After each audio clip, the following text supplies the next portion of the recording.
kita sudah sama-sama belajar ya bagaimana kita mendefinisikan uji rasio likelihood. Jadi intinya adalah statistik uji yang akan kita gunakan itu tidak lain adalah lambda ya. Di mana lambda, kemarin saya mundur sedikit ya. Nah ini lambda ya. Jadi kita mendefinisikan suatu lambda di mana lambda ini adalah rasio ya dari fungsi likelihood. Yaitu fungsi likelihood yaitu di sini berdasarkan theta 0 yang berada pada hipotesis nolnya dibagi dengan fungsi likelihood secara keseluruhan. Dengan kata lain bahwa nanti lambda ini adalah proses memaksimumkan fungsi likelihood itu sendiri ya dengan si parameternya berada pada omega 0 ya dibagi dengan proses memaksimumkan fungsi likelihood dengan theta-nya berada pada omega di mana omega ini merupakan gabungan dari omega 0 gabung omega 1. Dan nilai lambda ini karena ini merupakan rasio di mana nilai maksimumnya itu berada pada penyebutnya, nah maka sudah bisa dipastikan bahwa nilai lambda ini berada di antara 0 dan 1. Nah, titik kritis yang nanti akan menentukan apakah hipotesis kita itu ditolak atau diterima itu adalah nilai K. Di mana nilai K ini ya adalah kalau lambdanya itu sendiri di antara 0 dan 1, pasti K-nya pun di antara 0 dan 1. Ya, sehingga boleh dinyatakan bahwa K itu semacam suatu nilai yang nilainya mirip seperti nilai alfa. Yaitu di mana alfa itu adalah taraf signifikansi seperti yang dulu kita sudah tahu. Lebih jauh lagi, alfa itu adalah peluang menolak H0 padahal H0 benar. Jadi intinya karena nanti nilai K ini disesuaikan dengan nilai alfa yang ditentukan, maka nilai K juga ini ibaratnya sama ya dengan nilai si alfa itu sendiri berupa nilai suatu peluang begitu ya. Nah, itu kemarin sudah kita definisikan ya lambda tersebut. Nah, sekarang kita akan masuk ke sini adalah bagian apa yang disebut sebagai power atau kuasa. Nah, secara definisi di sini misalkan kita punya statistik uji W ya. Nah, ini W. Jadi artinya diperumum. Kalau kemarin kita di yang bahasan yang lalu itu adalah lambda. Dan kemudian kita definisikan RR. Nah, RR ini bukan nama saya ya, nama saya depannya RR bukan itu ya. Rejected region gitu. Jadi ini adalah disebut RR itu adalah daerah penolakan. Jadi rejected ya. Jadi penolakan ya, daerah penolakan. Itu singkatannya kenapa nanti barangkali di buku-buku kenapa sih Bu RR gitu ya, karena dari sana ya dalam bahasa Inggris. Jadi di daerah penolakan untuk suatu uji hipotesis yang melibatkan parameter theta. Nah, maka di sini power atau kuasa dari pengujian yang kita lakukan itu nanti ditulis sebagai power dari theta. Ya, jadi biasanya merupakan suatu semacam function dari si theta itu sendiri. Jadi kalau power ibarat kekuasaan ya, seberapa kuasa sih si theta yang tadi begitu ya. Nah, apa di sini definisi power? Jadi power itu adalah peluang bahwa uji membawa ke penolakan. Ya. Nah, H0 saat nilai parameter sesungguhnya ini adalah theta. Jadi secara didefinisikan di sini dituliskan dalam bagian bawah, dia adalah peluang bahwa statistik uji kita itu berada di RR. Ya. pada saat nilai parameter sesungguhnya itu adalah theta. Ya. Nah, di sini ada contohnya ya. Jadi apa itu power dari theta 0? Nah, kita tahu bahwa theta 0 itu biasanya didefinisikan pada H0. Ya, kita letakkan dia nilai theta 0 ini kan nanti suatu nilai ya. Ini biasanya kita letakkan pada hipotesis 0. Nah, apa ini terjemahannya? Artinya, berarti power dari theta 0 ini adalah peluang bahwa W itu ada di RR, artinya W ini ada jatuh di daerah penolakan saat nilai parameter sesungguhnya itu adalah theta 0. Nah, dalam bahasa matematis, kita dapat menuliskan W ada di RR itu artinya hipotesis 0 kita ditolak. Padahal atau pada saat ya theta kita itu sama dengan theta 0. Ya. Nah, padahal Anda tahu begitu ya bahwa kondisi theta sama dengan theta 0 karena itu merupakan nilai parameter sesungguhnya, maka sebetulnya boleh dibilang H0 itu benar. Jadi kalau dikembalikan lagi ya hipotesis kita ditolak padahal H0 benar gitu ya. Jadi kalau mau diterjemahkan ke definisi yang lalu ya, tolak H0 padahal H0 benar. Nah, apakah itu? Gitu ya. Apakah itu? Nah, itu tidak lain adalah alfa yang pernah kita kenal begitu ya. Nah, jadi di dalam pembahasan ini kita kembali begitu ya bahwa power dari theta 0 yang ada di hipotesis 0 itu tidak lain adalah definisi si alfa itu sendiri. Di mana alfa skala tipe 1 yang sudah kita tahu itu adalah peluang H0 menolak H0 padahal H0 benar. Begitu ya. Jadi antara definisi power dari suatu theta yang benar begitu tidak lain itu adalah seperti halnya definisi skala tipe 1 alfa yang sudah kita kenal sebelumnya. Begitu. Nah, kalau ada power dari theta 0 ya yang kita tuliskan pada hipotesis 0, nah maka bagaimana kita mendefinisikan power dari theta A? Nah, theta A ini adalah theta alternatif ya yang biasanya tercantum pada H1. Nah, yang lalu kan kita sudah bahas ya bahwa hipotesis alternatif kita atau H1 kita itu bisa berupa hal khusus.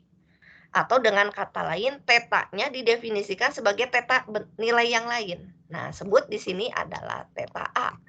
Nah, maka bagaimana kalau kita tempelkan ke definisi power ini? Nah, maka kita bisa menyebutkan bahwa power theta A itu adalah peluang W ada di RR. Bagaimana definisi tadi? Saat nilai parameter sesungguhnya adalah theta A. Ya. Nah, W ada di daerah RR itu adalah menyatakan H0 ditolak. Padahal atau sementara diketahui theta kita itu adalah theta A. Nah, kita sudah tahu di sini makanya saya kasih koma ya. Kondisi theta sama dengan theta A itu adalah kondisi di mana H0-nya salah. Atau memang H1 diterima gitu ya, atau H0 tidak ditolak bahasanya di sana.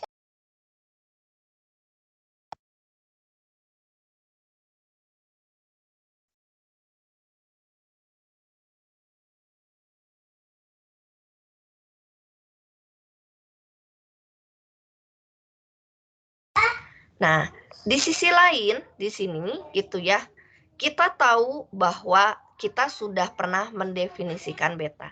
Jadi yang tadi maaf anak-anak ya, saya akhiri dulu ini titik. Nah, apa itu H0 ditolak padahal H0 salah?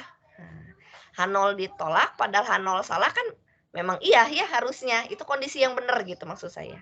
Ya, udah tahu H0 salah, ya H0 ditolak. Itu kondisi yang tidak perlu kita debatkan sebetulnya. Begitu ya. Nah, itu titik. Nah, di sisi lain kita di sini adalah kita pernah dikenalkan tentang beta. Ya, bahwa beta ini adalah galat tipe 2 ya anak-anak, bahwa beta itu adalah peluang bahwa H0 itu tidak ditolak atau bahasanya diterima padahal H0 salah. Ya karena beta itu galat itu adalah kesalahan, udah tahu H0 salah, tapi kita tetap aja nerima H0.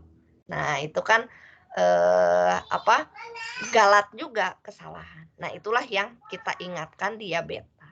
Nah, apa hubungan beta ini? Begitu ya dengan power theta A tadi gitu. Nah, maka kalau kita tuliskan di sini beta dari theta A bahwa dia adalah peluang, H0 tidak ditolak padahal H0 salah.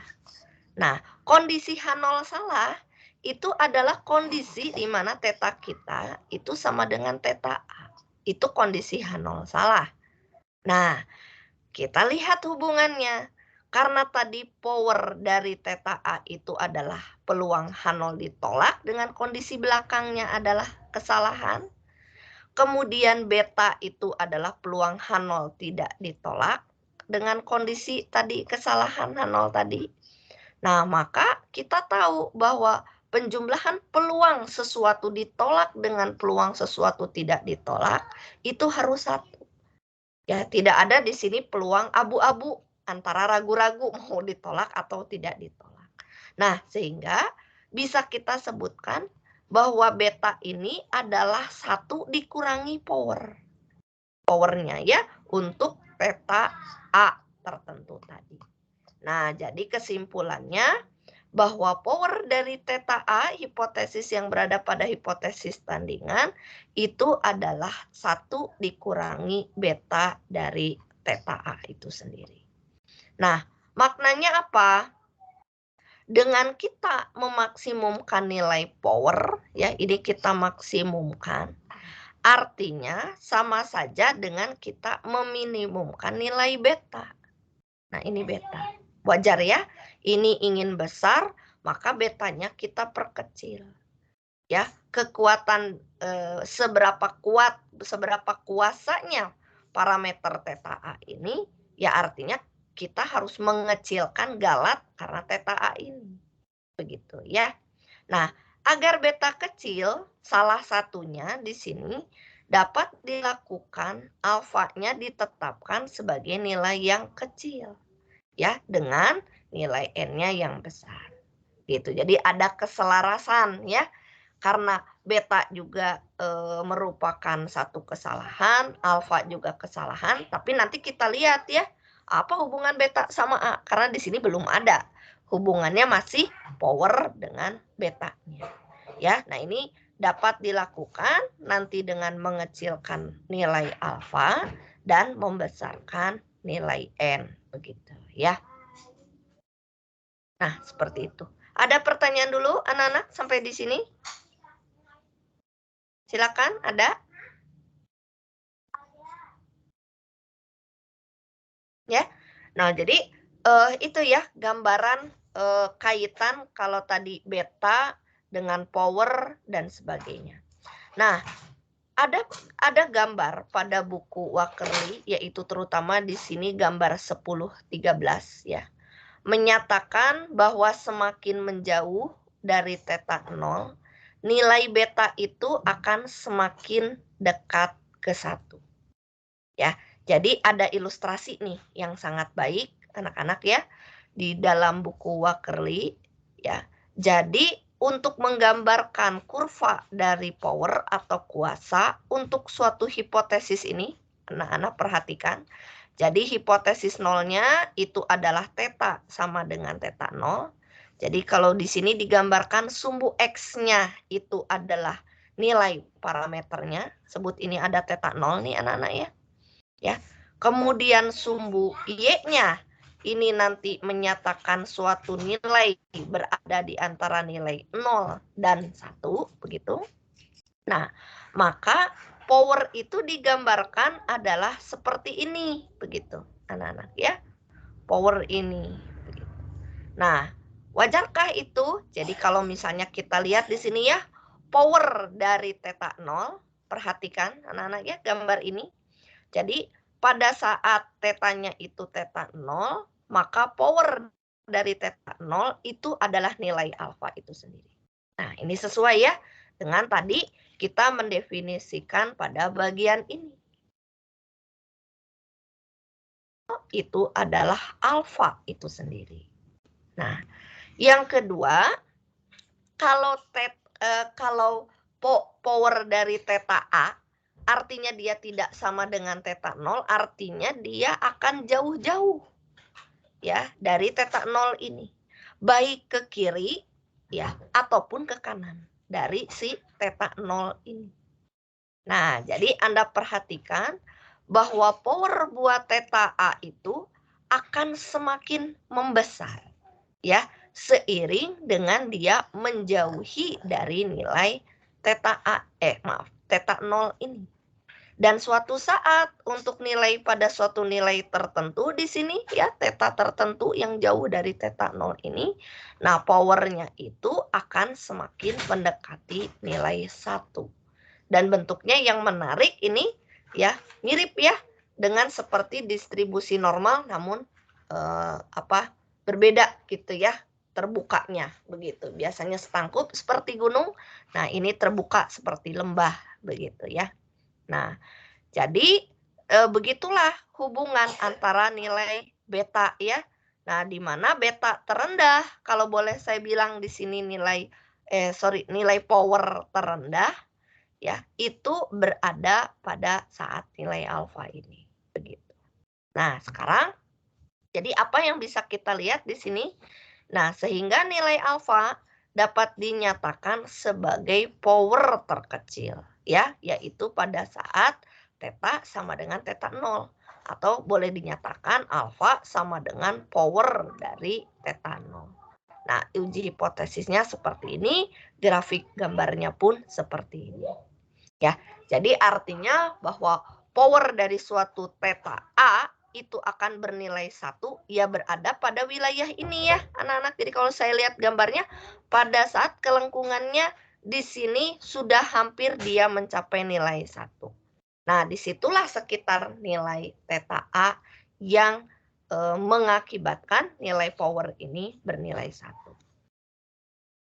Nah, perhatikan di sini bahwa nilai beta dari teta A itu cenderung besar untuk teta bernilai di sekitar teta 0. Nah, jadi ada gambar satu lagi di sini di 1014 begitu. Untuk suatu uji hipotesis yang kalau kita lihat kita intip sama ya. Gitu bahwa H0-nya itu teta sama dengan teta 0 versus tetanya itu sama dengan di sini teta 0. Ya. Nah, ini disebut bentuk ideal ya. Karena kalau kita lihat di sini semacam pada saat titik teta 0 dia bernilai. Sini nggak ada nilainya ya, sebetulnya 0 ya. Kalau saya lihat di sini 0. Nah, sementara di titik lainnya itu akan bernilai 1. Ya. Jadi ini adalah suatu kondisi yang ideal seperti bahasanya iya dan tidak ya anak-anak.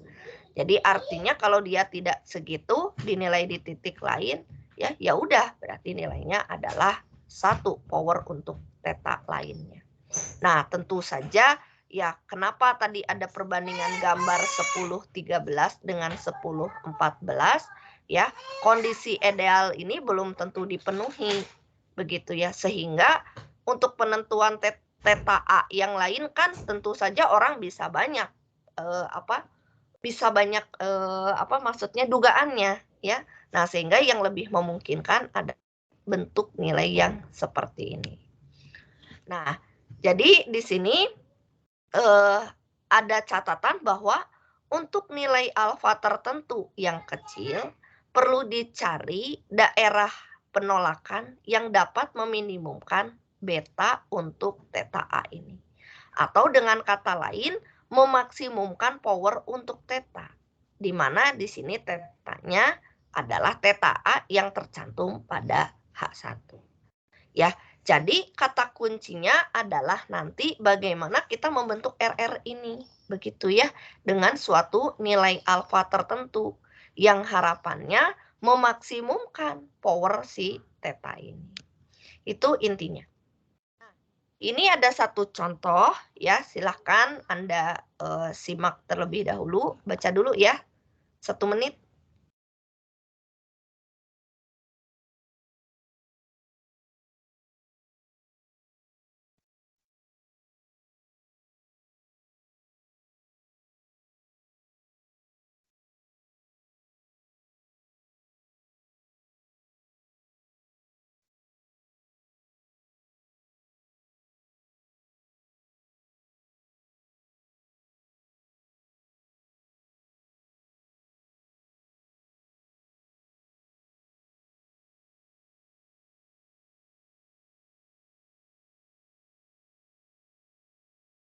Sudah ya? Nah, jadi kita akan pakai di sini distribusinya eksponensial, ini continue ya, anak-anak. Kalau yang lalu kan kita kemarin pakai normal. Nah, di sini masih continue, kita pakai. Nah, eksponensial dengan parameternya itu adalah theta. Nah, maka fungsi kepadatan peluangnya kita bisa tuliskan adalah seperti ini. Ya, dengan Y-nya ini didefinisikan untuk suatu nilai yang juga berbentuk satu nilai pecahan ya, di antara 0, 1. Kalau pada umumnya kan di eksponensial Y-nya pokoknya lebih aja ya dari 0, pokoknya positif boleh berapa saja ya Y-nya gitu. Nah, di sini dibatasi antara 0 dan 1. Nah, cari di sini MPT ya. Nah, apa ini MPT? Nah, MPT ini adalah singkatan dari most powerful test. Ya, jadi kalau diterjemahkan sebagai nanti ada istilah UMPT dan MPT ya. Di sini adalah kita ingin menguji kuasa ya, seberapa uji kuasa untuk si theta. Nah, dengan di sini ditentukan alfa ya, itu 5% dan uji hipotesis yang seperti ini. Nah, H0-nya ini adalah theta kita sama dengan 2. Jadi 2 ini dengan kata lain adalah theta 0. Versus H1 yaitu tetanya sama dengan 1. Atau boleh kita sebut ini adalah theta A kalau yang tadi kita sebutkan. Atau theta 1 sesuai dengan hipotesis satunya. Nah, ini merupakan kasus khusus ya anak-anak. Karena kalau kasus bukan khusus, itu biasanya tetanya tidak sama dengan 2 atau boleh tetanya lebih dari 2, kurang dari 2. Nah, di sini ditentukan teta alternatifnya itu adalah bentuk khusus bilangan juga, yaitu tetanya sama dengan 1. Nah, maka di sini langkahnya adalah kita pelajari dulu, kita simak contoh ini. Pertama, kita tentukan dulu fungsi likelihood-nya. Ya, di mana fungsi likelihood ya Anda harus bentuk dulu. Jadi kalau harapan saya Anda bentuk dulu likelihood secara umumnya ya dari bentuk yang ini begitu ya. Nah, maka fungsi likelihood ya dari theta 0 itu adalah theta 0 dikalikan Y berpangkat theta 0 kurangi 1. Ya, intinya itu. Nah, ini adalah sama dengan 2Y. Karena kita tadi substitusikan theta 0-nya itu sama dengan 2 melalui hipotesis 0 kita. Nah, yang kedua, bahwa L dari theta 1 kita itu adalah theta 1 dikalikan Y pangkat theta 1 min 1. Nah, di mana di sini theta 1-nya 1. Ya, jadi di sini menghasilkan likelihood di theta 1-nya adalah 1. Nah, dengan pendefinisian L theta 0 dan theta 1 ini, ya, kita bisa membentuk rejected region ini, daerah penolakan. Ini adalah berupa L dari theta 0 dibagi dengan L theta 1. Ya. Nah, ini kurang dari suatu K yang saya sebutkan di sini. K merupakan titik kritis ya, daerah penolakan yang nanti K ini akan kita tentukan. Nah, kita substitusikan untuk L theta 0 dan L theta 1-nya yaitu 2Y per 1 kurang dari K. Nah, berarti Y-nya itu tidak lain adalah K dibagi 2. Ya, setuju ya? Karena tinggal kita pindah luaskan. Nah, sehingga RR yang kita punyai itu adalah pada saat Y kurang dari suatu K per 2. Ya, boleh secara singkat kita tuliskan sebagai Y kurang dari K bintang. Di mana K bintang kita adalah K bagi 2. Nah, sehingga RR kita dituliskan secara singkat seperti ini. Jadi, Y hanya tergantung pada suatu nilai K lah, gitu ya. Tidak K bagi 2 lah. Jadi, supaya kita mengemas dalam bentuk satu nilai tertentu. Nah, kemudian untuk menentukan nilai K bintang tadi, di mana K bintang ini nanti adalah K per 2, ya, maka kita dapat memanfaatkan nilai alfa yang sudah diminta. Jadi ini yang saya bilang hari Senin kemarin. Untuk nilai alfa tertentu, nah K-nya bisa jadi berbeda. Nah, di sini nanti kita akan pakai. Kita tulis definisi dari alfa bahwa alfa kita itu adalah peluang H0 ditolak padahal H0 benar. Nah, sekarang kita substitusikan ya, anak-anak. Nah, alfa yang diminta di soal adalah 0,05. H0 yang ditolak itu adalah RR kita. Nah, ini ya. Jadi, H0 kita ditolak itu kalau dia berada pada daerah RR. Nah, RR itu kita definisikan sebagai Y kurang dari K per 2. Nah, maka di sini adalah Y kurang dari sama dengan K bintang. Ya, bersyarat H0 benar. Nah, H0 benar kita kembali lagi ke sini. H0 benar kita adalah theta sama dengan 2. Nah, sehingga bisa kita ubah di sini theta kita sama dengan 2. Nah, maka bagaimana Anda menghitung peluang Y di antara Y kurang dari K bintang ya. Berarti K bintang ini batas maksimum ya. Nah, jadi perhitungan peluang ini tidak lain adalah bentuk integral. Dari siapa integralnya? Yaitu dari Y kurang dari K bintang. Ya.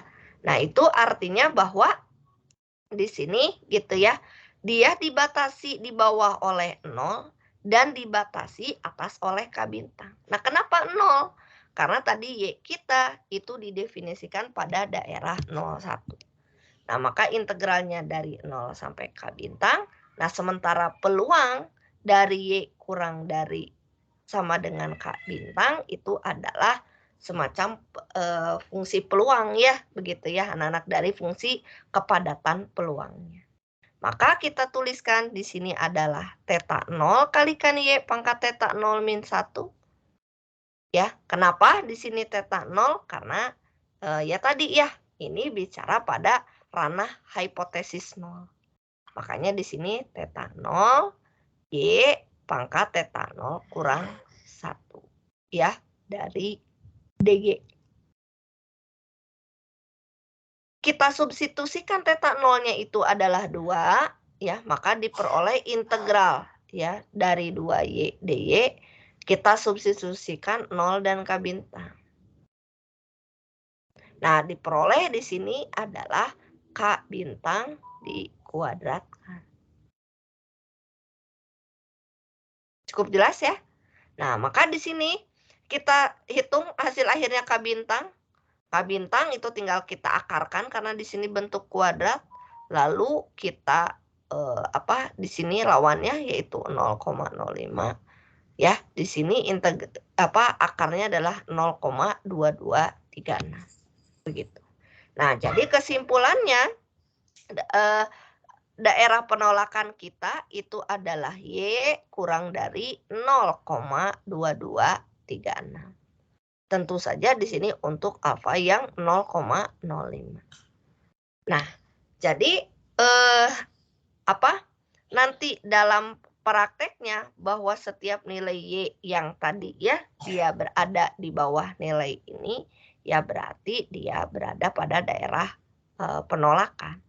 Nah, sekarang anak-anak bayangkan kalau alfanya itu misalnya tidak 5%. Ya, jadi misalnya 10% atau mungkin sangat kecil. Nah, itu akan mengubah-ubah nilai di sininya. Ya, nilai yang ini. Nah, kalau secara umum melihat bahwa ini polanya sama, berarti begitu ya, kita dapat melihat nanti untuk nilai alfa yang lain kita akan mendapatkan nilai K yang lain ya, yang tergantung nanti nilai K ini. Ya, nah ini yang kemarin Ibu sebutkan, alfa berbeda, mendapatkan nilai K berbeda ya, dengan proses yang sama begitu. Jadi selalu nanti kalian tuliskan harus begini. RR itu ini selangnya untuk alfa yang berapa. Jadi kalau nggak ada alfanya, waduh, dicoret ya.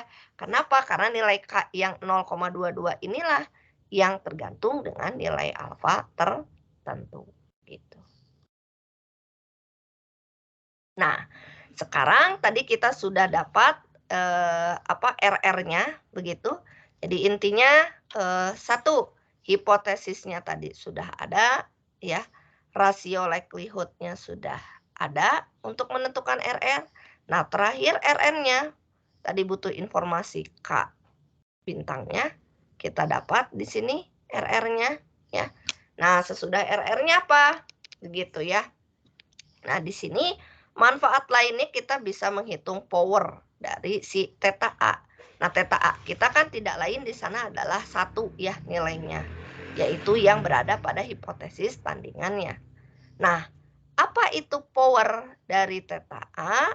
Nah, cek lagi definisi yang tadi Ibu beri bold ya, bahwa ini adalah peluang statistik uji kita ya itu berada di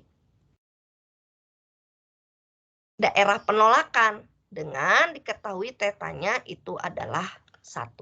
Nah, jadi secara singkat Ibu tuliskan bahwa power dari theta A itu adalah peluang Y di RR bersyarat theta sama dengan 1. Nah, maka apa itu Y yang ada di RR? Yaitu adalah Y kurang dari 0,2236. Ya, itu di RR. Nah, dengan syarat tetanya sama dengan 1. Nah, sehingga apakah bentuk ini? Nah, bentuk ini tidak lain adalah integral dari 0 sampai 0,2236. Ya, ini dari suatu nilai 1 ya, dy begitu. Ya. Nah, di sini nanti peluangnya kita tinggal integral dari 1 itu adalah Y. Kita substitusikan bergantian ya. Maka di sini kita substitusikan, masukkan tinggal 0,2236. Jadi bisa dinyatakan power dari theta A itu hanya sekitar 0,2236. Nah, ini satu dari mana? Yang tadi ya, anak-anak kita masukkan yang ke sini. Ya, diganti nih ya, karena dia di theta 1 ya. Nah, ini pangkatnya 1 kurangi 1 kan 0 menyebabkan ini 1. Ya, jadi untuk mendapatkan ini sebetulnya masukkan lagi gitu ke fungsi kepadatan peluangnya, intinya itu anak-anak ya. Tapi masukkan untuk tetanya sama dengan 1 yang berada pada hipotesis tandingan. Jadi kalau tetanya ini tidak 1, misalnya saya mau setengah. Nah, kembali masukkan dulu ya ke rumusan fungsi kepadatan peluang Y-nya ya. Nah, jika demikian ya anak-anak boleh saya simpulkan nih. Karena yang namanya power itu kan maksimum 1 ya anak-anak. Jadi kalau boleh dibilang berapa ya kuasa dari theta A? Ya kalau saya bilang misalnya ini jauh ke 1, ya berarti kan sebetulnya powernya tidak besar ya anak-anak. Kekuatan dari theta A itu enggak besar. Jadi mungkin ya anak-anak kita harus mencari theta A yang lain ya. Jangan 1. Mungkin yang hampir mendekati 2 atau bagaimanalah kita memasukkan supaya nilai peluang di sini jauh lebih tinggi lagi. Tapi kan tentu saja ini menyesuaikan ya dengan nilai yang ada di sebelumnya. Nah, kalau kita sudah tahu power dari theta A, biasanya kita pun bisa ya, menghitungkan beta dari theta A itu sendiri. Ya. Nah, maka beta dari theta A itu adalah 1 dikurangi power dari theta A-nya. Nah, kalau kita lihat berarti karena dia adalah tadi kecil ya powernya, nah maka nilai beta atau yang disebut kesalahan tadi itu cukup besar ya, mencapai 0,7764. Nah, tentu saja kan ini dikembalikan ya, happy nggak ya kita gitu ya, bahwa galatnya masih gede dibandingkan power atau kuasa dari theta 1 itu sendiri. Ya, seperti itu. Maka ya tadi kuncinya kalau pengen gede nih powernya diapain ya berarti saya. Gitu. Pasti ada pengaruh antara power ke beta, beta ke alfa. Begitu ya. Oke. Sampai situ ada pertanyaan dulu, anak-anak? Silakan. Bu, izin bertanya, Bu. Iya, silakan. Saya masih bingung yang H0 benar sama H0 salahnya itu maksudnya gimana, Bu, milihnya?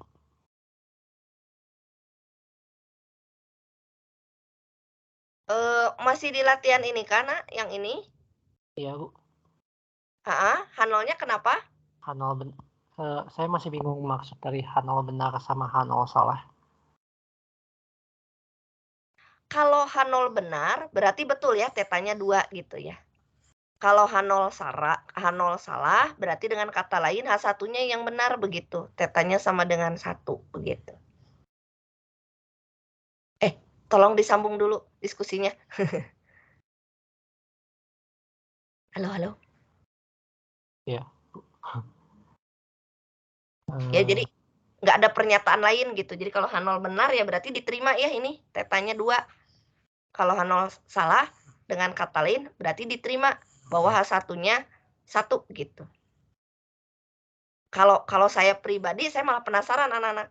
Sebetulnya angka 2 dan 1 ini gimana sih nentuinnya gitu ya. Kalau 2 kan mungkin dari percobaan sebelumnya ya.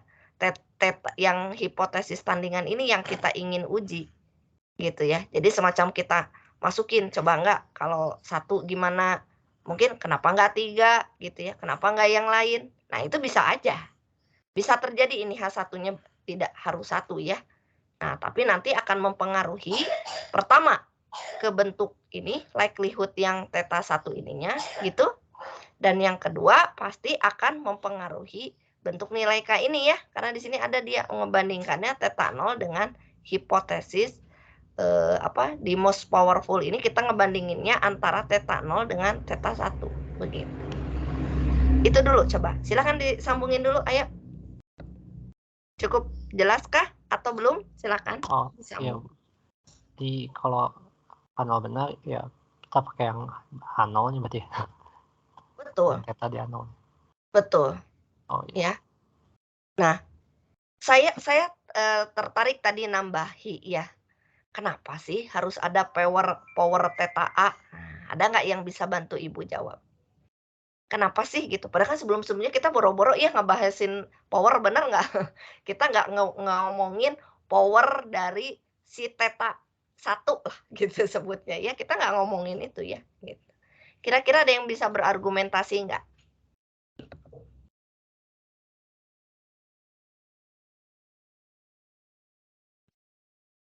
Ayo. Aduh, siapa nih? Fitri Ayu. Fitri Ayu. Ayo sambil aktif ya. Nanti kalau Ibu terus yang ngomong, kalian yang tidur. Ngantuk Bu, siang-siang ya, apalagi bulan puasa nih. Aduh, gitu ya. Jangan ada yang dulu sambil masak ya. Belum ya.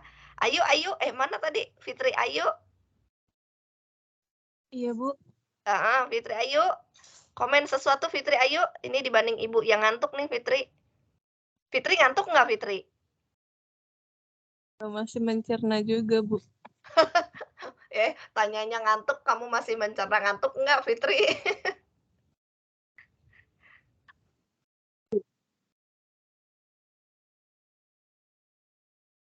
Mana si Fitri? Fitri? Iya, Bu. Enggak, Bu. Masih mencerna kan lagi puasa, Fitri. Nggak boleh mencerna sesuatu. Materinya, Bu. Materi. Nggak boleh ya mencerna sesuatu. Aduh. No comment, Fitri? Iya, Bu. Bisa komen apa gitu kayak. Kan boleh ya, ini kan materi baru nih anak-anak. Nah, Christopher kali nggak haus kalau Christopher mah. Ayo, Christopher. Chris, ayo Chris. Iya, Bu. Komen Chris sesuatu, Chris. Sambil nungguin ibu nggak haus nih. Ayo Chris. Belum ada, Bu. Belum ada. Komennya, Chris. Bingung, sulit, aduh, gitu. Kan boleh komen gitu ya. Silakan Christopher. Iya. Sulit, Bu, kalau bagi saya. Sulit. Bagian betanya atau bagian apanya, Christopher?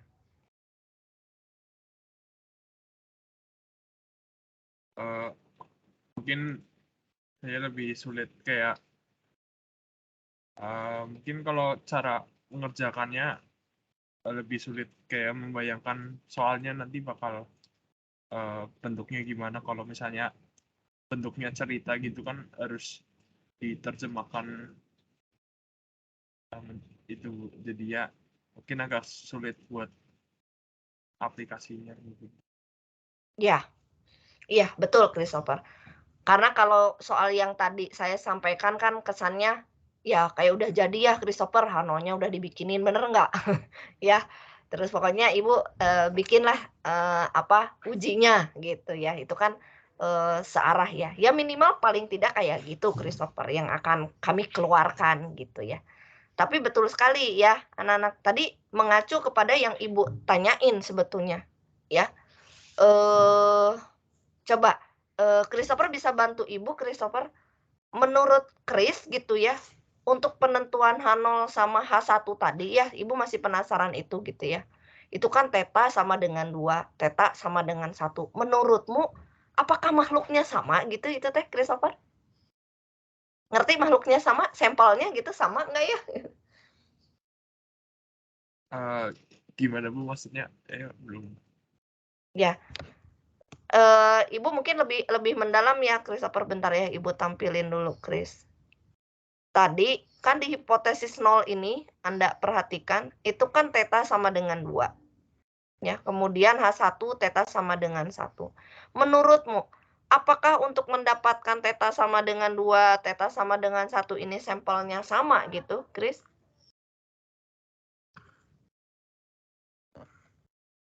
Sama nggak ya, Chris? Ngerti sampelnya sama atau enggak? Jangan nggak ngerti lagi. Halo, Chris? Kayaknya sama deh Bu. Ya. Sama? Iya kan hanya parameternya aja yang beda. Ya, tapi kalau kita melihat informasi begitu ya, Chris. Ibu kan pernah menjelaskan ya, Christopher, kalau di H0 biasanya theta sama dengan 2 bisa didapat dari mana ya, Chris? Dari mana, yo? Dari informasi sebelumnya kayak kan, Chris? Chris mana, Chris? Iya. Ya. Jadi ini saya lagi bicara hal sesuatu nih anak-anak ya yang bagian penting. Ini saya bicaranya ranah kalau kita mengaplikasikan tadi kan kata Christopher Bu kalau soal cerita gimana ya gitu ya. Jadi anak-anak secara prakteknya bisa begini ya. Theta sama dengan 2 itu kan kita peroleh dari informasi sebelumnya anak-anak. Ya. Jadi kalau mungkin saya ganti dulu deh ya soalnya nih ya. Nih. Kalau ya bentar ya. Kalau eksponensial biasanya contohnya apa anak-anak? Mau bacaknya anak-anak Y-nya? Chris? Biasanya apa, Chris? Kalau eksponensial, Chris? Nyatain apa? Halo, Chris. Maksudnya fungsi kepadatan peluangnya atau gimana? Contoh realnya. Oh, Biasanya yang berdistribusi eksponensial teh apa biasanya contoh pembacaknya? apa ya? Satu contoh, masa lupa lagi di Anda udah pernah dibahas. Ayo yang berdistribusi eksponensial biasanya apa? Anak-anak ada yang bantu Kris, ayo. Ayo Kris.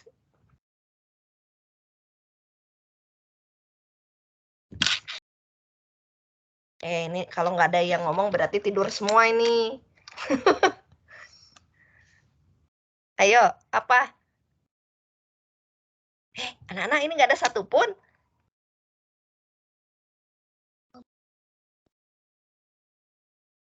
Ada. Ini anak-anak mending nggak ada pisan. Ayo satu dong. Kalau eksponensial contoh pembacaknya apa, ngukur apa, hei?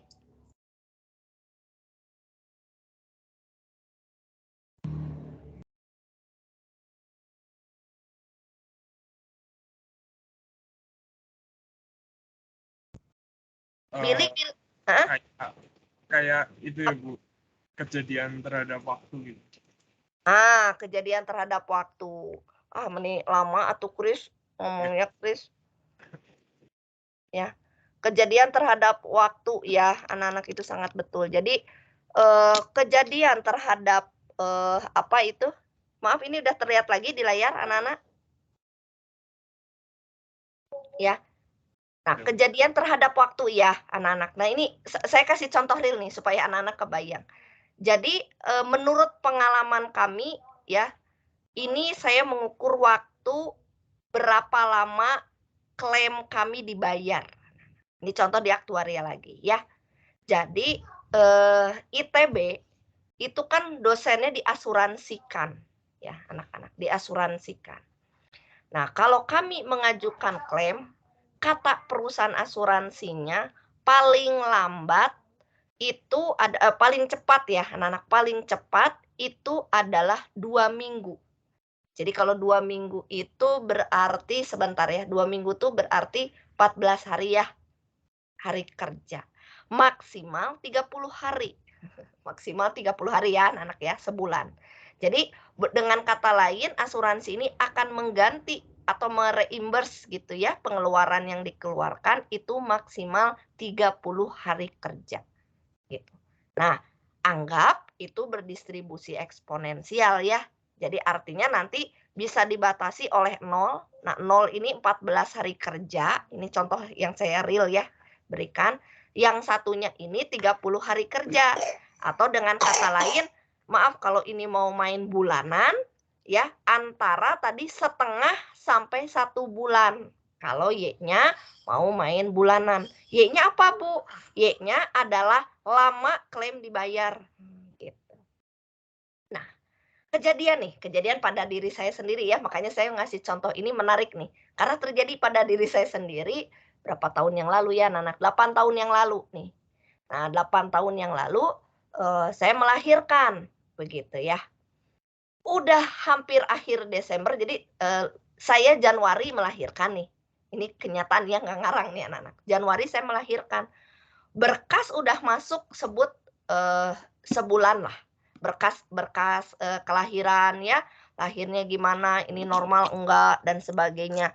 Sebut dari rumah sakit kliniknya sudah menuliskan di reimburse waktu itu kalau ngelahirin normal masih murah ya, masih 4,6. 4,6 tuh mahal lah kalau kriteria, kalau kata orang benar-benar ngelahirinnya di bidan. Nah, itu. Kalau di bidan kan beda ya, anak-anak paling 1,5 juta gitu. Nah, di klinik bersalin itu habis 4,6 begitu. Nah, masuklah itu berkas. Saya tunggu-tunggu itu anak-anak, nggak keluar-keluar itu. Nggak keluar-keluar. Sampai anak-anak satu saat saya bilang, ini tuh niat dibayar atau enggak ya asuransinya. Saya datangi lah kantornya gitu. Kebetulan waktu itu yang megang yang cabang Bandung ya. Gitu. Ya saya nggak usah nyebut nama asuransinya lah. Saya datang gitu ya. Waktu itu saya ingatnya saya datang ke ITB dulu karena kan ke kepegawaian gitu. Kenapa ya saya bilang yang saya nggak dibayar-bayar? Saya bilang, ternyata ya di kepegawaian ITB tuh yang di depan Balubur, gedung aneks ya, yang biasa dulu mah kalau kalian ngurusin loket mau wisuda, loket mau pengunduran biaya gitu ya, penangguhan. Nah, itu tuh ada satu papan tulis isinya adalah semua klaim yang belum dibayar, anak-anak. Jadi adalah nama saya di situ. Sampai anak-anak ini Maya, aduh, kalau saya sih karena mikir gini, saya kan ngelahirin nggak gede-gede amat lah ya, 4,6 juta sebut.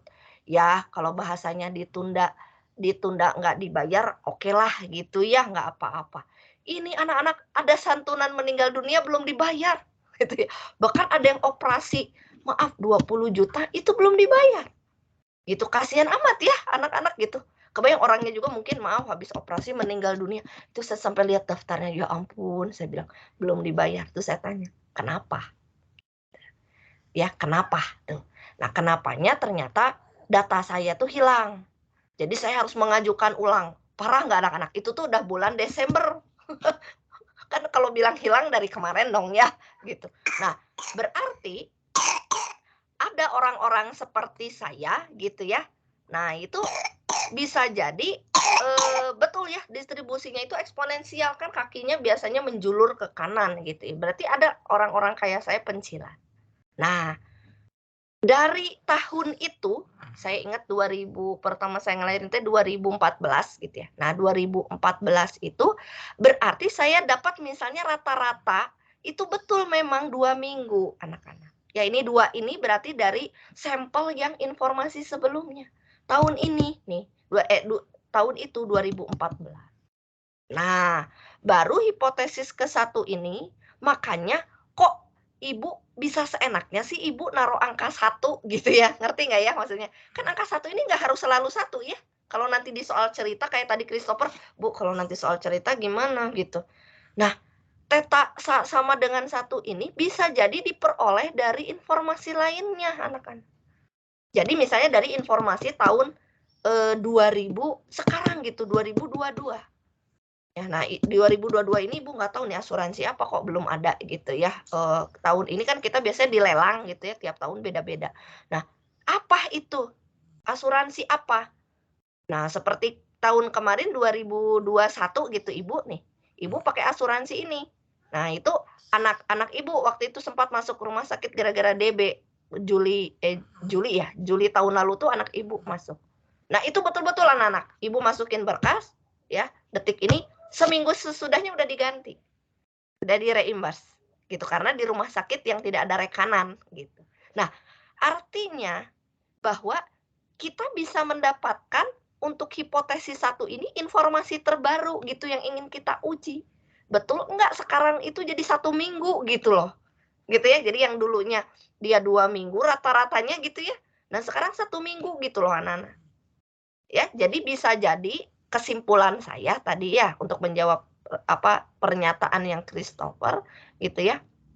Nah, penentuan H0 dan H1-nya harus kalian cermati dari soal cerita tersebut. Nah, jadi hipotesis 0 itu bisa diperoleh dari informasi-informasi yang sudah berlalu dan sudah ada, mungkin dari hasil literatur atau hasil dari rata-rata kesepakatan para perusahaan asuransi, kan harusnya ada dong ya. Kalau asuransi misalnya dibayarnya lama-lama ya keburu nggak disukai sama konsumen dong. Nah, H1-nya, nah itu adalah dari sampel yang lain gitu ya. Dari sampel tadi kalau saya beda tahun. Nah, kalau beda tahun kan orangnya beda lagi. Ya, Bunia kan ikut masuk di dalamnya. Iya sih gitu. Tapi kan sampelnya ada pegawai yang baru, ada pegawai yang mengajukan klaim itu yang lain yang nggak pernah ngajuin klaim di sebelumnya gitu. Ya, jadi bisa diperoleh dari informasi. Nah, itu contoh kalau di asuransi. Kalau contoh di penilaian, kayak saya nih sekarang, statmat saya kelas yang setahun yang lalu, itu rata-rata lumayan bagus anak-anak. Gitu ya, bagus nilai-nilainya.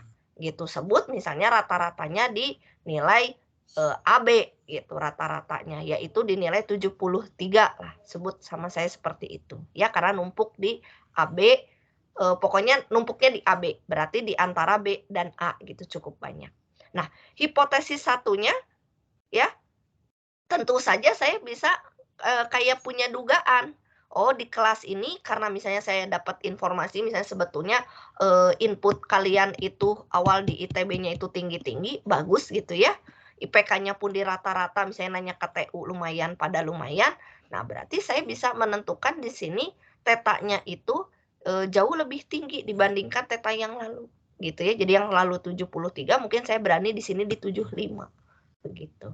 Nah, seperti itu ya anak-anak contoh bagaimana kita mengaplikasikan nilai ini. Nah, nanti kita ingin melihat seberapa power begitu ya si satu ini gitu, seberapa kuat.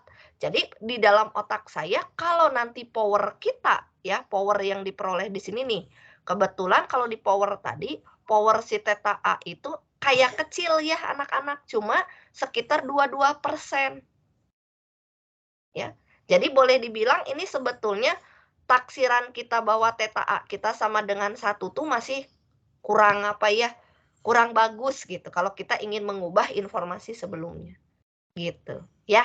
Nah, berlawanan dengan itu, nah betanya ya pasti tinggi gitu ya. Beta itu Gala tipe 2-nya ya, yaitu masih sekitar sisanya 77 sekitar 78%. Gitu. Nah, jadi saya menambahkan sedikit ya. Jadi bahwa informasi power dari hipotesis tandingan ini, nah ini kenapa kok dicarinya selalu power dari tandingannya? Karena kita ingin melihat seberapa dia kuatnya gitu ya. Kalau dari skala 0 sampai 1, nah dia masih berkisar di 0,22. Ya, jadi boleh dikatakan bahwa theta yang tadi sama dengan 1 itu masih kurang begitu ya, kurang tepat begitu. Jadi kalau dikembalikan ke grafik yang ini begitu, ke grafik yang ini, nah dia masih sekitar di sini nih, anak-anaknya masih sekitar naik nih, 0,02 kan masih di sekitar sini ya, gitu. Belum sampai powernya itu sama dengan 1 begitu ya. Nah seperti itu dulu ya sebagai aplikasi, mudah-mudahan terbayang ya. Nah itu ya barangkali dari yang contoh yang kita berdistribusi eksponensial. Nah, sekarang saya akan masuk ke sini ya. Nah, tadi kan saya langsung pakai contoh ada yang disebut uji dengan melakukan uji MPT ya atau most powerful. Nah, sekarang kita masuk dulu ke pembahasan ini. Ada namanya adalah lemma Newman-Pearson ya. Nah, di sini lemma ini adalah berkaitan dengan uji hipotesis yang nanti kita lakukan. Nah, misalkan di sini kita punya sampel acak Y1 sampai Yn dari suatu distribusi yang memiliki parameter theta. Nah, pandang hipotesisnya adalah seperti ini, anak-anak, hipotesis nolnya theta sama dengan theta 0 dan H1 yaitu theta sama dengan theta 1. Ya, kita tidak lagi memakai tidak sama dengan theta 0 gitu ya, tetapi memakai satu nilai tertentu secara khusus. Nah, misalkan di sini kita punya L theta itu adalah fungsi likelihood dari sampel dengan parameter theta. Nah, untuk suatu alfa, uji yang dapat memaksimumkan kuasa di theta 1 itu akan memiliki daerah penolakan RR yang ditentukan oleh ini. Nah, ini adalah seperti tadi ya. Jadi kita definisikan sekarang yang namanya daerah penolakan itu adalah tidak lain kalau ini mau ditulis sebagai tadi lambdanya, tapi kalau lambdanya lambda tanda kutip ya, bahwa kita membandingkan antara likelihood theta 0 terhadap likelihood theta 1-nya yang kurang dari K. Jadi dengan kata lain, boleh anak-anak tulis RR-nya dalam bentuk kurung yang tadi ya, sebetulnya yang ini. Jadi RR-nya itu adalah pada saat L theta 0 dibagi L theta 1 kurang dari K. Seperti ini. Nah, nilai K nanti dipilih sedemikian sehingga uji akan memiliki nilai yang diinginkan oleh alfa. Nah, uji ini yang tadi dinyatakan hipotesisnya seperti ini, mendefinisikan L theta-nya seperti ini, lalu merasiokan likelihood-nya dan kurang dari K yang disebut daerah penolakan, itulah yang disebut sebagai most powerful alpha level test atau disingkat sebagai MPT tadi secara khusus. Jadi alfa levelnya itu merujuk kepada nilai titik kritis K yang nanti kita butuhkan. Jadi secara singkat tadi disingkat dalam kalimat depan-depannya yaitu MPT untuk H0 dan H1 yang kita punyai. Nah, itu tadi definisi dari MPT. Saya perjelas ya. Seharusnya lemma Newman dulu, tapi tadi kita latihan dulu supaya kalian tahu yang dimaksud di dalam soal ini menentukan MPT ini yaitu adalah menentukan langkah demi langkah apa yang harus diketahui dari informasi sesuai dengan lemma Newman-Pearson ini. Nah, pada contoh kedua di sini ya. Nah, di sini untuk continue sederhana, nah ini dari buku Wakerly ya. Ini tadi masih yang tadi ya, cari yang tadi. Nah, ini saya perjelas kembali begitu ya. Nah, ini lebih rincinya ya slide ini. Ini anak-anak acak-acakan nih Ibu tuliskan ya. Ini penuh dengan coretan Ibu. Jadi kalau di sini nanti Ibu preteli lagi ya. Bahwa langkah pertama tentukan likelihood tadi masing-masing. Begini caranya. Langkah kedua, kita gunakan uji rasio likelihood yang membandingkan theta 0 dan theta 1. Ya. Langkah ketiga, tentukan daerah penolakannya, yaitu di sini boleh Ibu tuliskan seperti ini. Tadi kan langsung aja ya anak-anak ya. Nah, RR-nya adalah seperti ini. Sampai anak-anak dapat 2Y kurang dari K. Dan akhirnya Y kurang dari K per 2. Kita definisikan K bintang atau K aksen kalau di sini. Nah, langkah berikutnya adalah menentukan titik kritis, yaitu dengan menentukan alfanya dulu 0,05 ya.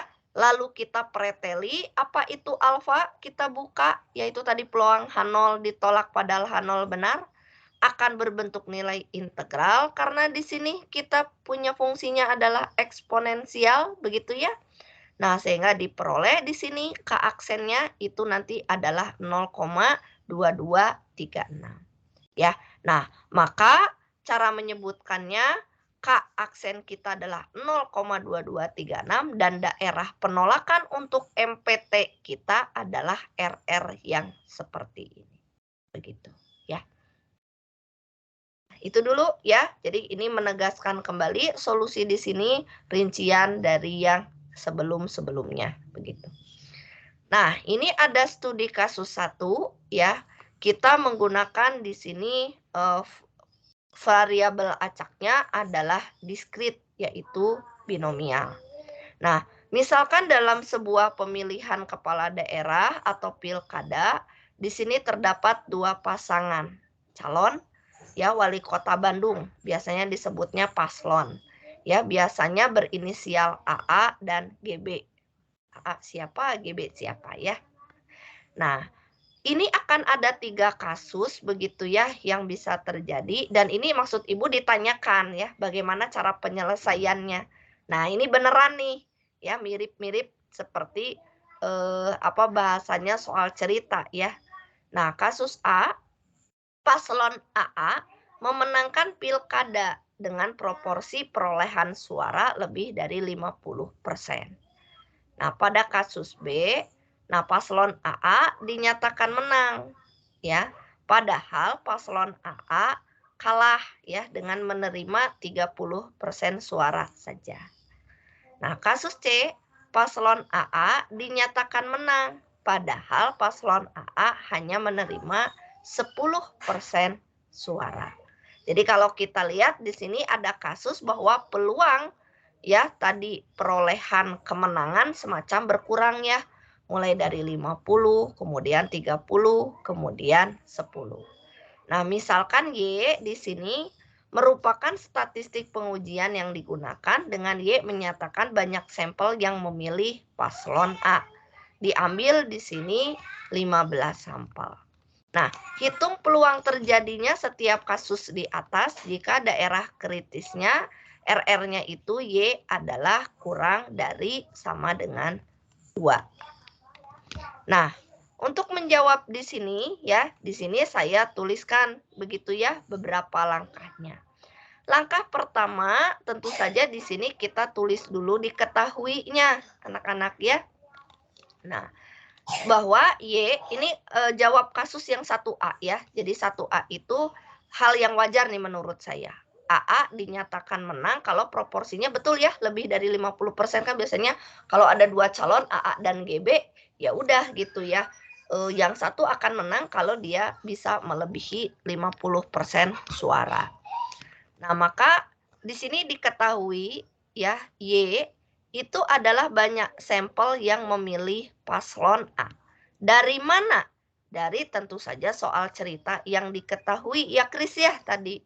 Yaitu di sini dia menyatakan banyak sampel yang memilih paslon AA. Ya, jadi wajar saya menuliskan seperti itu. Nah, kemudian diambil 15 sampel dan berdasarkan tadi ada N banyak sampel dan juga ada pendefinisian bahwa Y peubah acak diskrit. Nah, maka saya bisa bilang bahwa Y itu akan mengikuti distribusi binomial. Ya, dengan N-nya 15 dan proporsi memilih paslon AA itu adalah P begitu.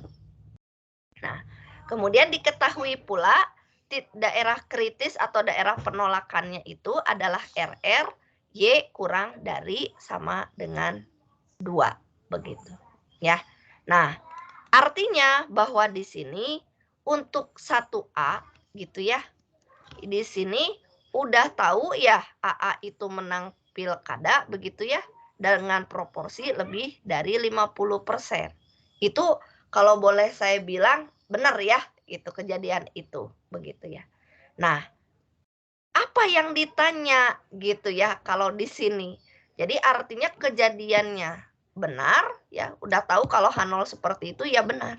Nah, pasti ada persentase yang tidak setuju gitu ya dengan ketentuan tersebut. Nah, jadi boleh dibilang di kasus 1A ini kita akan mencari peluang alfa Galat tipe ke-1 gitu. Bahwa di sini saya menyatakan bahwa peluang menolak H0 padahal H0 itu benar gitu ya. H0 itu H0 benar aja titik. Nah, jadi artinya bahwa di sini gitu ya, ini yang ditanyakannya, yaitu kita mencari alfa. Nah, kedua, kita tulis pernyataan hipotesisnya, begitu ya, bahwa pernyataan hipotesisnya itu di H0 kita itu adalah kurang dari sama dengan 0,5. Karena di sini kalau kita tanya proporsi perolehan suara lebih dari 50. Nah, lebih dari 50 kalau dulu ingat di Andat mengandung tanda ketaksamaan ya, karena lebih dari. Nah, ditaruh di mana kalau mengandung ketaksamaan? Ditaruhnya adalah di H1 begitu. Di sini. Jadi pernyataan yang tadi bahwa dia melebihi 50% itu diletakkan di hipotesis ke-1. Ya, di mana di sini peluang lebih dari 0,5 yang tidak lain menyatakan paslon AA menang. Nah, berarti di hipotesis 0-nya ini adalah tandingan dari hipotesis 1-nya, dapat kita tuliskan peluang kurang dari sama dengan 0,5 atau peluang 0,5 aja boleh ya, gitu. Nah, ini menyatakan bahwa paslon AA itu kalah begitu. Nah, dari nomor 1 dan 2 begitu ya. Nah, kita dapat menentukan, maaf tadi alfanya nggak ada ya. Nah, kita dapat menentukan di sini alfa ya, bahwa alfa itu peluang H0 ditolak padahal H0 benar. Nah, H0 kita ditolak itu adalah saat nilai statistik uji kita gitu, atau di kita tadi adalah Y-nya itu berada di RR, ya bukan Y-nya ya, tadi mungkin W ya bahasanya, ada di RR. Dengan H0 benar itu adalah peluang sama dengan 0,5. Nah, karena tadi di sini adalah nilai statistik uji kita ada di RR, Padahal RR kita tadi sudah diketahui bahwa dia berlaku untuk Y yang kurang dari 2, maka di sini tinggal kita salin dari yang diketahui bahwa RR-nya itu Y kurang dari sama dengan 2. Dengan peluangnya itu adalah 0,5. Nah, saya tulis berwarna merah di sini bahwa kalau Y tadi diskrit berdistribusi binomial rata-rata banyak sampelnya itu adalah N dan peluangnya P, maka FY atau peluang Y sama dengan dari Y itu ditulis seperti ini ya. Peluang binomial, ingat-ingat lupa ya. Nah, ini harus ditulis. Kombinasi mengambil Y dari 15, dari peluangnya di sini karena 0,5 ya. Ini adalah 0,5 pangkat Y dikali 1 kurangi 0,5 ya 0,5 juga. Berpangkat 15 kurangi Y. Ya. Nah, maka makna dari peluang Y kurang dari 2 akan kita isikan 3 tempat. Kurang dari 2 itu adalah 0, 1, dan 2.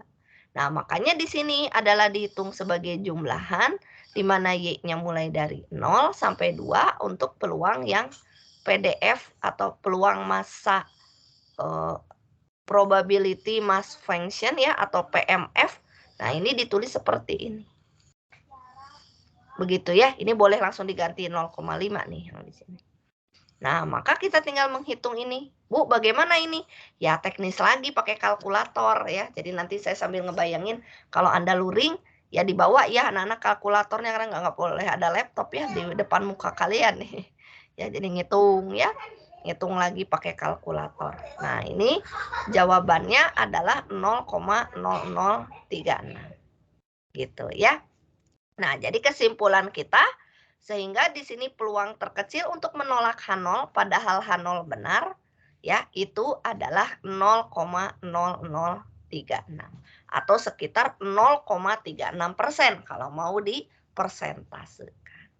Nah, sehingga ini nilai apa yang dapat kita peroleh. Nah, kalau kita kembalikan begitu ya ke interpretasinya, kurang lebih adalah seperti di sini.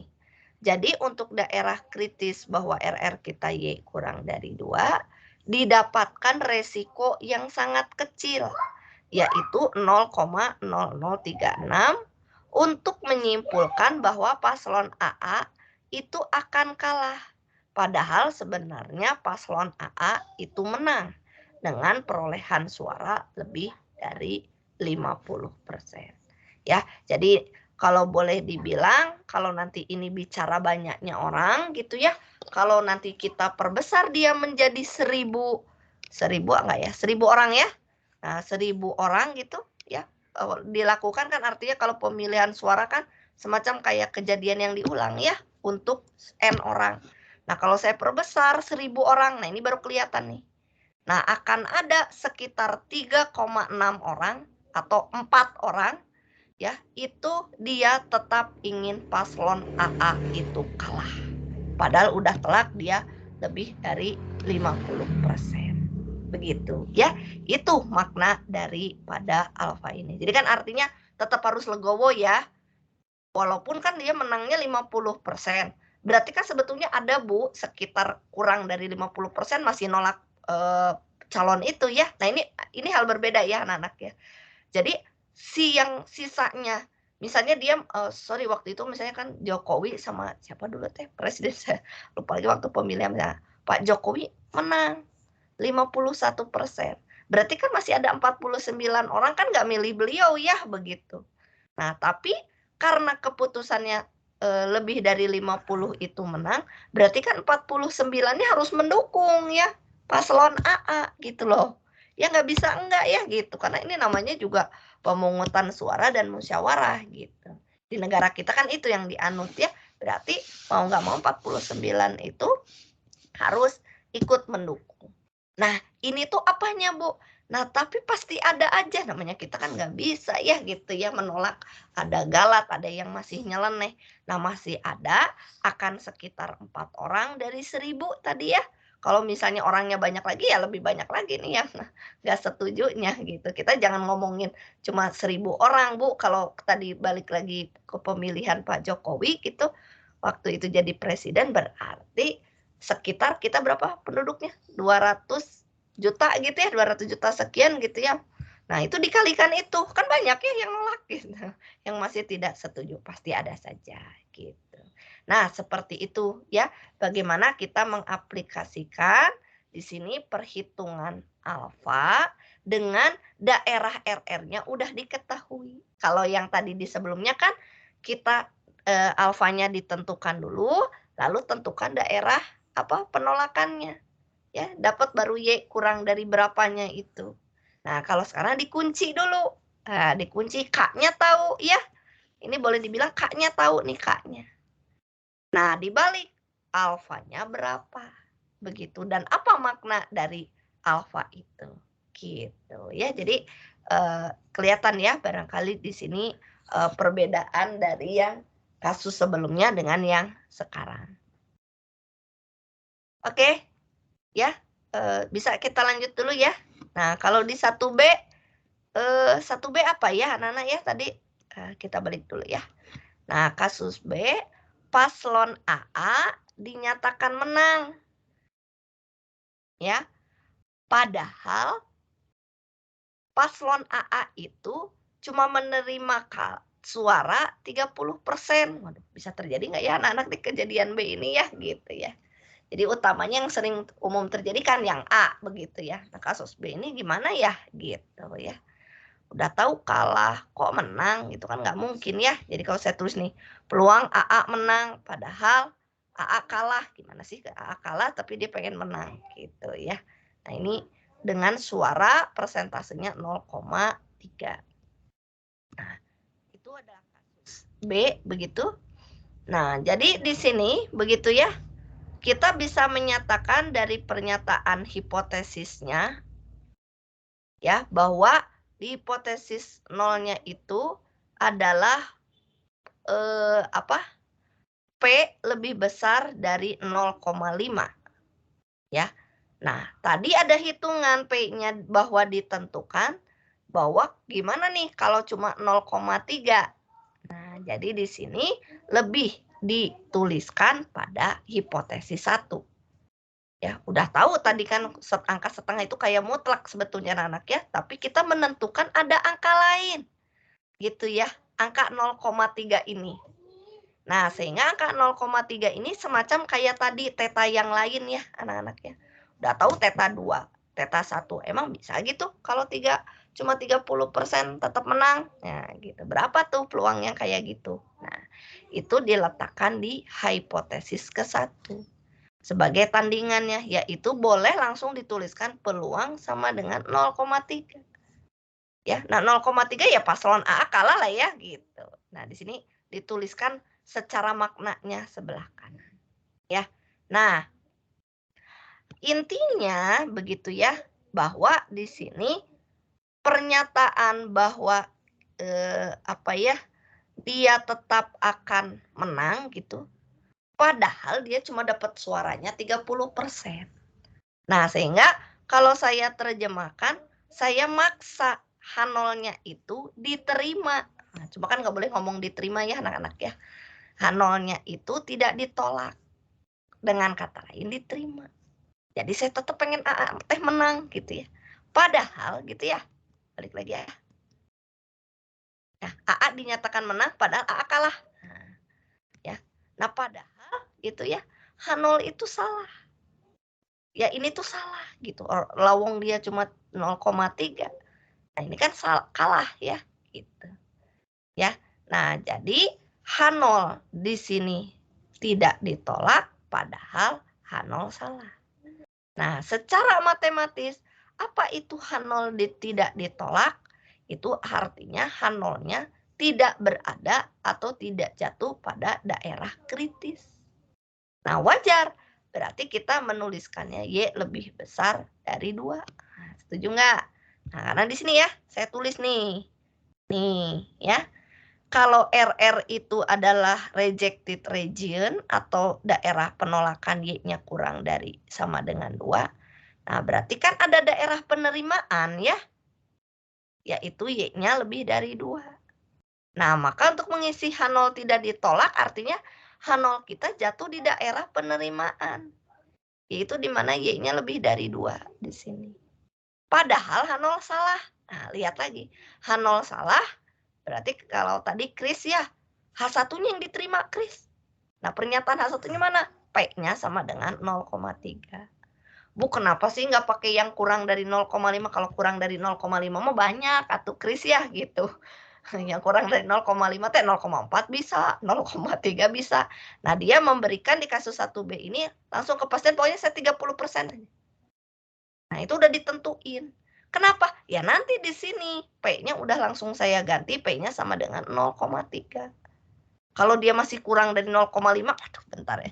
Nanti saya ngitung integralnya juga stres gitu ya. Nah, itu.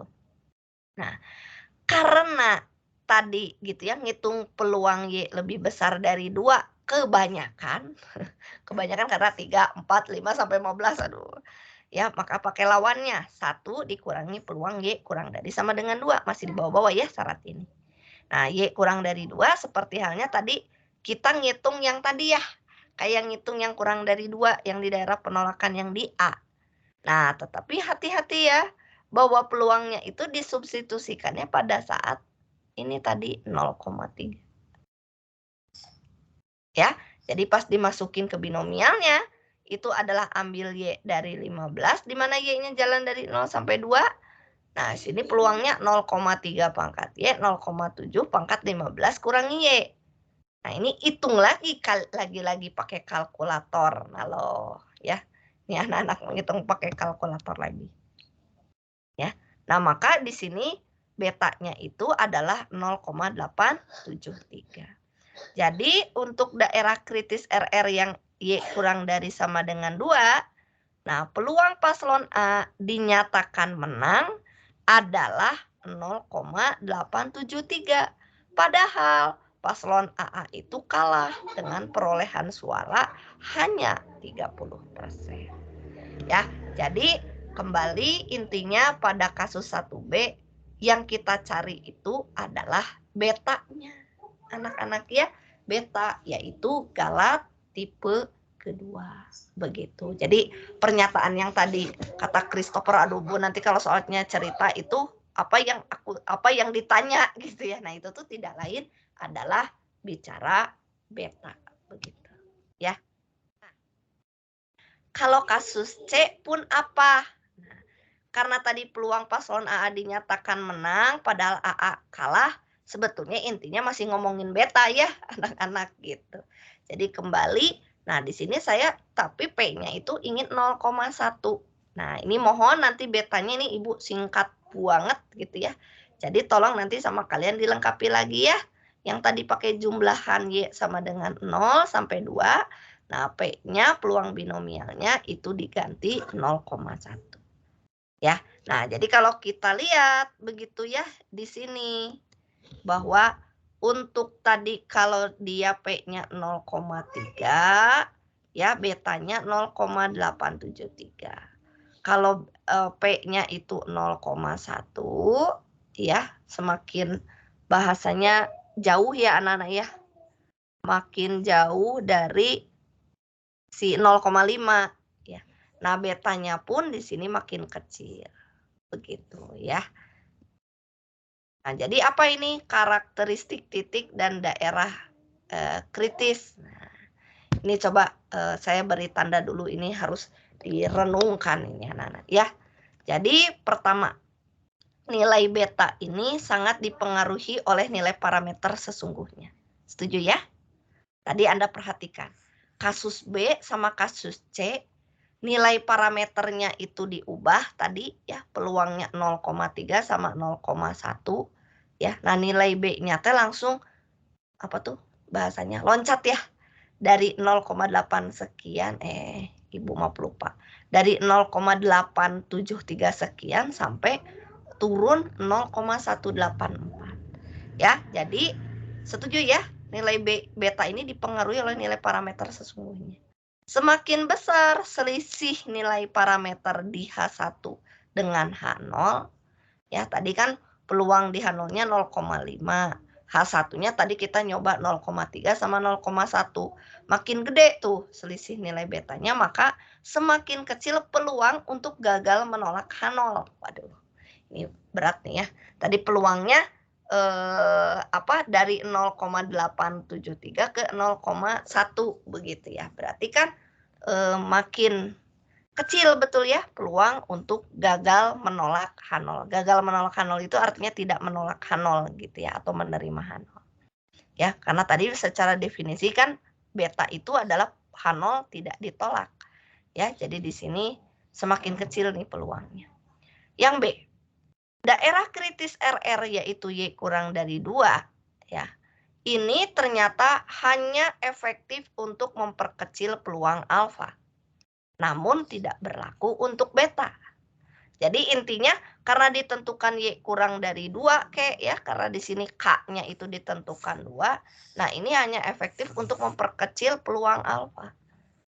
Ya, jadi bermain-mainnya dengan alfa ya, namun tidak berlaku untuk beta. Jadi beta lebih ngaruh ke nilai parameter yang diutak-atiknya dibandingkan nilai titik kritisnya lah, gitu kalau boleh dibilang. Nah, C, salah satu cara untuk meningkatkan kualitas uji hipotesis kita adalah dengan mengubah daerah kritis RR menjadi RR bintang. Nah, misalkan RR bintang didefinisikan dengan RR adalah subset dari RR bintang, maka alfa bintang dan beta bintang yang bersesuaian untuk RR bintang yaitu adalah alfa bintang dan beta bintang. Ya. Nah, jadi intinya adalah di sini kita tuh bisa mengatur daerah kritis ini. Kayak tadi daerah kritis ini kalau saya gambarin tuh kan kayak gini ya. Nah, ini titik kritisnya aku mau 2. Nah, RR saya itu daerah penolakan saya itu di sini. Nah, bagaimana saya cara meningkatkan kualitasnya? Apakah diperkecilin gitu, diperbesarin? Ya, jadi kalau kualitasnya pengen diterima mungkin ya. Nah, berarti kan RN-nya harus dikecilin ya. Digeser jangan 2 atuh 1 misalnya dan seterusnya. Ya, jadi di sini adalah salah satu meningkatkan kualitas uji hipotesis ya dengan mengubah RR menjadi RR aksen. Tentu saja kalau RR aksen maka akan bersesuaian dengan alfa bintang RR bintang naik bersesuaian dengan alfa bintang dan beta bintangnya. Begitu ya. Nah, seperti itu. D, hubungan alfa dan beta itu adalah kebalikan. Seberapa kebaliknya? Nah, itu harus kita ada kajian khusus ya. Kalau tadi misalnya alfa tuh Bu, gunungnya gunung kayak gunung. Nah, berarti betanya apakah kayak lembah begitu ya. Nah, itu kan kebalikannya tidak linear seperti itu ya, yang satu naik yang satu langsung turun, nggak begitu. Ya, bisa jadi kenaikannya naik secara cepat, oh yang ini penurunannya juga lambat misalnya. Nah, bisa seperti itu. Nah, jika alfa tetap dinilai yang cukup kecil, maka beta akan mengecil untuk N yang besar. Ya, jadi misalnya kita tetap ini alfanya tertentu, berarti kan K-nya tertentu nih, ininya juga. Ya. Nah, maka beta ini akan mengecil untuk N yang besar. Begitu. Ya. Nah, itu jadi untuk suatu nilai alfa, betanya dapat kita perhatikan. Begitu ya, bagaimana nilai-nilainya gitu ya, apakah akan mengecil atau membesar untuk N yang ditambahkan. Nah, seperti itu barangkali anak-anak, nah ini ada beberapa studi kasus 2, status 3. Nah, ini barangkali nanti bisa anak-anak coba. Jadi di minggu depan nanti masih akan Ibu terangkan masuk ke yang lebih khusus daripada MPT ya, yaitu Uniformly Most Powerful Test. Nah, jadi nanti bedanya apa? Saya cuma menjelaskan bahwa kalau pada uniformly ini lebih mengarah kepada uji pada H1-nya itu searah anak-anak. Jadi kalau sebelumnya pada MPT itu H1-nya adalah theta sama dengan 1 yang bisa mengindikasikan kurang atau lebih dua arah.